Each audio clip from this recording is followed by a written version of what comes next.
Selamünaleyküm. Herkesin günü hayrola. Bugün sizlerle birlikte beli lastikli pratik kesim, pantolon etek kesimi ve dikimi göstermeye çalışacağım inşallah.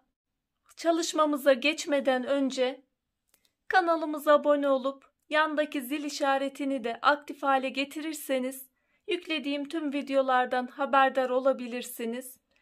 Bizi aynı isimle Instagram'dan da takip edebilirsiniz. Oradan da isteklerinizi bildirebilirsiniz. Öncelikle kumaşımın fazlalığını çıkaracağım. Burada da şöyle küçük bir yöntem göstereceğim. Cetvelimin şuradaki kumaşla düz bir şekilde tutarsam direkt yukarıdan ölçü almama gerek kalmayacak. Bu şekilde düz bir çizgi elde etmiş olacağım.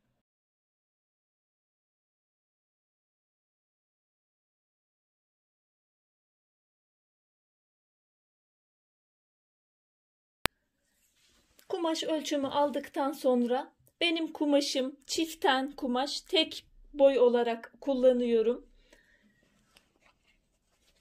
Öncelikle 2 kat yapıyorum. Sonra tekrar katlıyorum. 4 kat oluyor.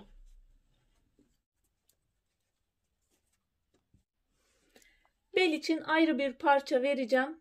Kemeri bölümünü ayrı yapacağım. Ölçümüzü almaya geldi sıra. Kalça düşüklüğünü işaretliyorum.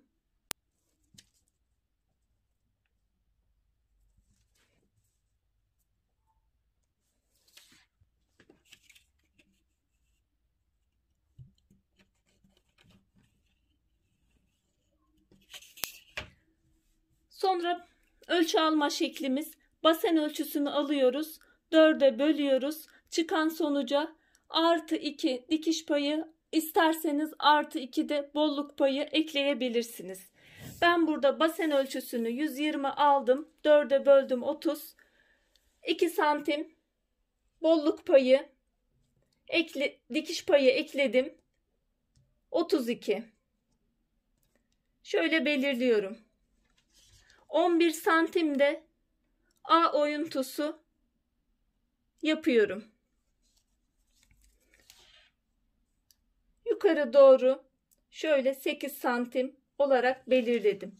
Şuradan verdiğim ölçüden şuraya doğru bir oyuntu veriyorum.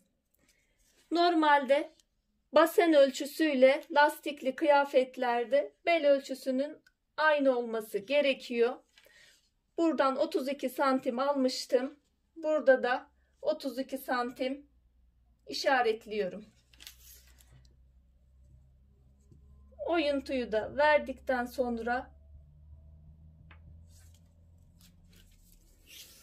aşağı doğru isterseniz şöyle bir meyilde oyuntudan verebilirsiniz.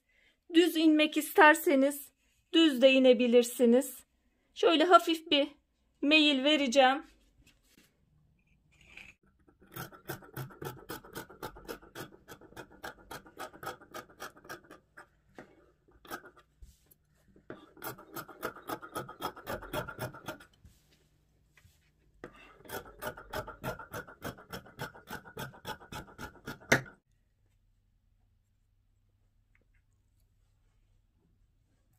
Arka taraf olarak belirliyorum. Ön bedende biraz daha daraltmaya gidiyorum.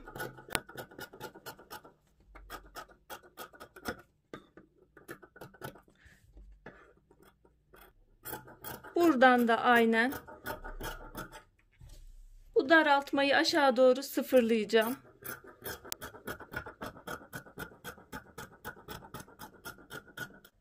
Ayrıca ön bedende şu orta kısma şöyle 4 santim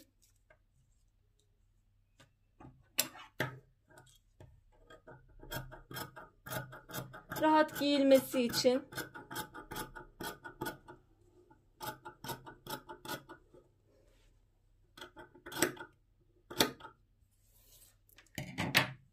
kesimimizi yaptık. İsterseniz kumaş katını da kesebilirsiniz.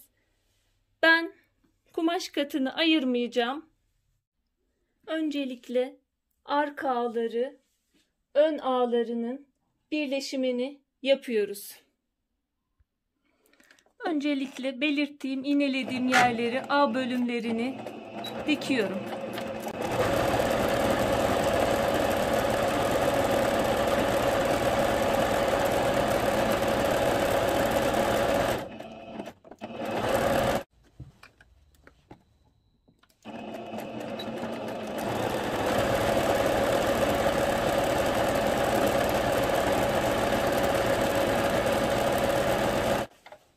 Overlocklarını da gideceğim zikzak ayarıyla.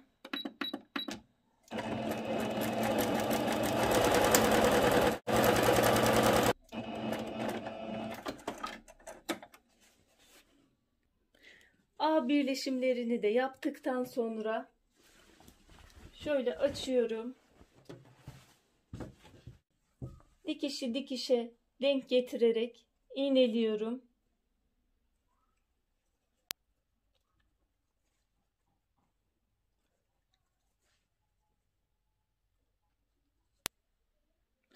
Şimdi makinede buranın dikişlerini ve overlocklarını gideceğiz.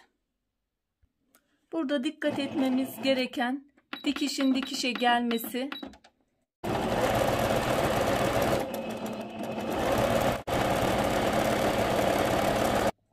Kenar temizlemelerimi de zikzak ayarımla yapıyorum.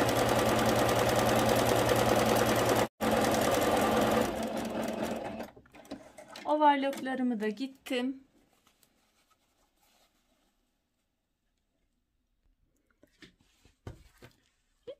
Dikişlerimi bitirdikten sonra şimdi bel bölümüne, lastik bölümüne geçeceğiz. Lastik bölümü için 14 santim genişliğinde bir kumaş alacağım.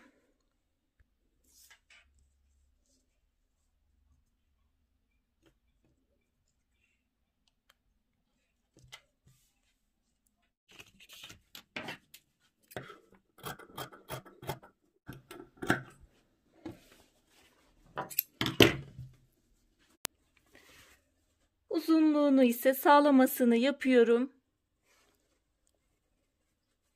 Ne kadar kumaş almam gerekiyor?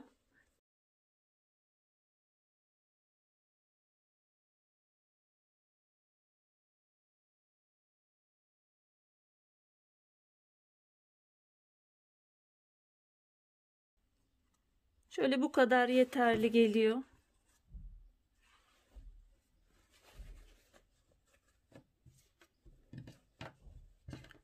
Şu iki kenardan düz tutarsak kesimlerimiz genelde düz olacaktır.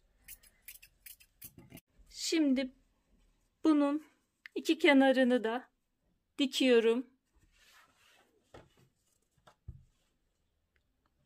Aynı şekilde lastiğimi de dikiyorum.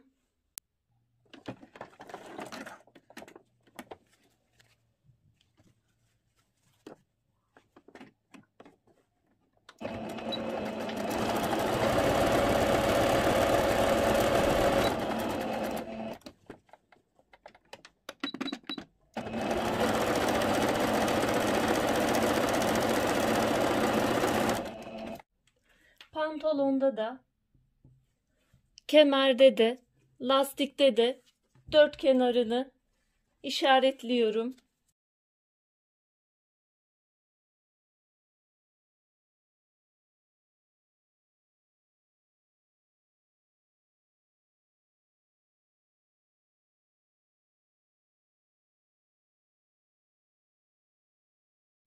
Sonra lastiğimizi yerleştiriyorum.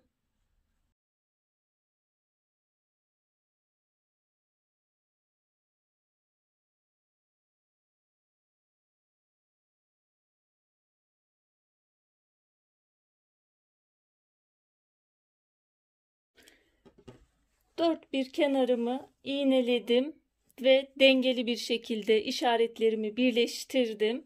Şimdi şöyle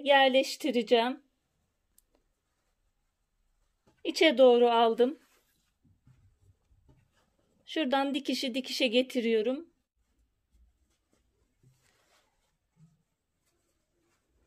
Belirlediğim noktaları bir tutuyorum.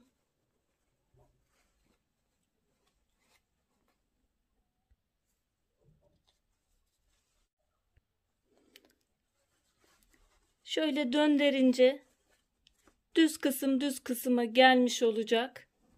Şuradaki dikişlerin birbiri üstüne gelmesine dikkat edelim. Şimdi makinede ilk dikişimi 3 kumaşın birleşimini yapacağım önce. Bel kemerimle pantolonumun kemerini birleştiriyorum.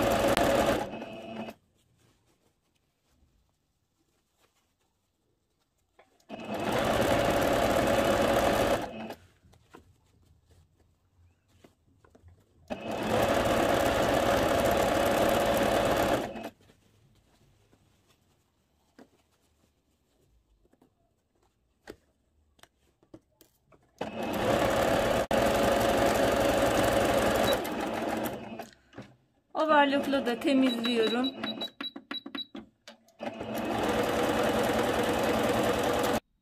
Şöyle bel eklememi yaptıktan sonra benim lastiğim 3 santim genişliğindeydi. Lastiği aşağı doğru şu dikişe doğru verdim. Şu kısım, şu iğneden yukarı kalan kısım kumaşın boş kalan kısmı. Lastiği aşağı doğru bıraktım. Şu üst kısım pile şeklinde kalacak. Şimdi makine ayaktan lastiğin 2 dikiş gideceğim lastikten. Bu kısım boş kalacak. Şöyle lastik alt tarafta kalıyor. Şu kısım lastik bölümüm benim. Bu kısım kalan kısmım.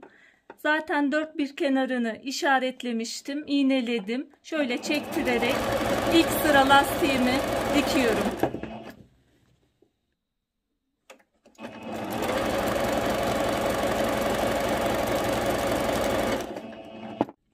İlk sıra lastiğimi diktikten sonra şimdi lastiğimin üst kısımdan kalanı şuraya bir makine ayağını yerleştiriyorum. Aynı şekilde çekerek dikmeye devam ediyorum.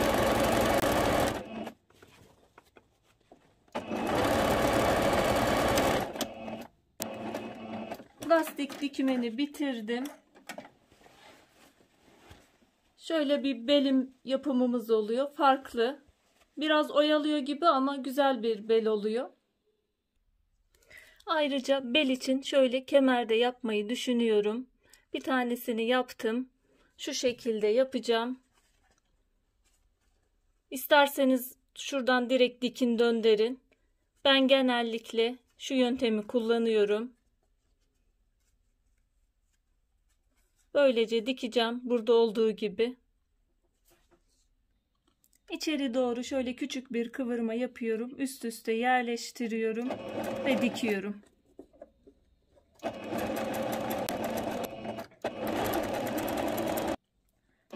Dört bir kenarını sıfırdan spor dikişle tamamlıyorum.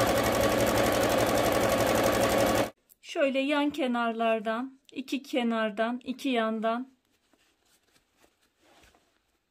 şu şekilde dikiyorum.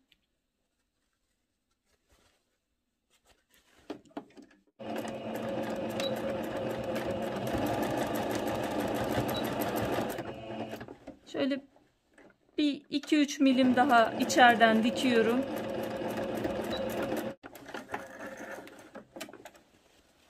Şu şekilde diktim. Döndürünce şu şekil olacak.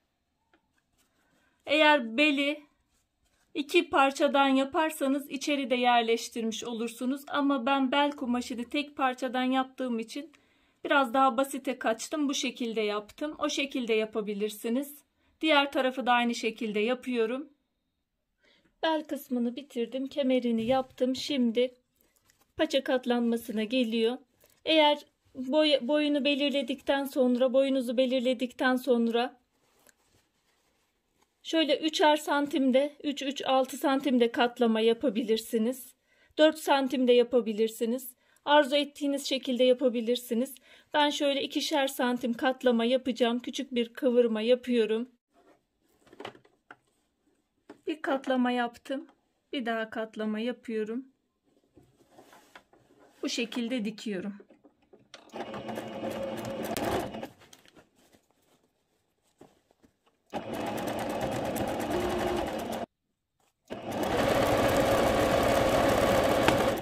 Böylelikle dikişlerimi bitirdim.